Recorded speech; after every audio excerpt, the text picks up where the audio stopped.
Најнови бизнис модели за креативните индустрии, начинот на кој самите универзитети можат да придонесат за истите, важноста на авторските права, креативните центри во регионот, мапирање на креативците и важноста да се има национална стратегија, се само дел од темите кои беа загатнати на 4-тиот меѓународен форум на креативни индустрии. За секоја стратегија треба да имаме податоци, смета Ѓозеф.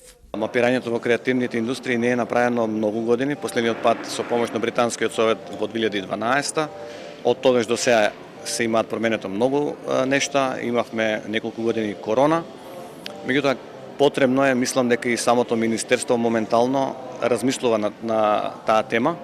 Ние како Унија за креативни индустрии стоиме на располагање заеднички да го водиме тој процес.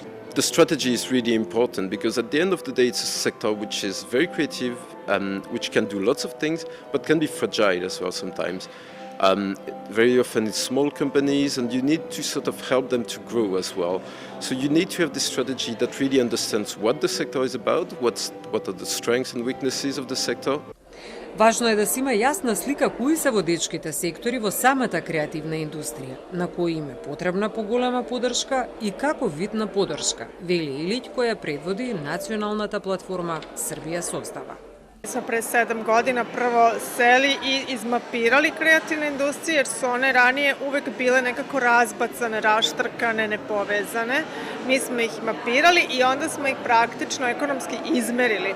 U stvari uradili smo ozbiljnu analizu ekonomskih efekata kreativnih industrija u Srbiji, da vidimo koliki je njihov uticaj na ekonomiju naše zemlje, na njen razvoj, na zapošljavanje, koji su ti ljudi koji se zapošljavaju i onda sa takvom statistikom smo mogli da osmislimo i akcioni plan i strategiju kako da pristupimo. Во организација на Умпаки, Балкан Cinema City се одржува и дводневниот сајм на креативни индустрии во едукативниот културен центар Лабораториум.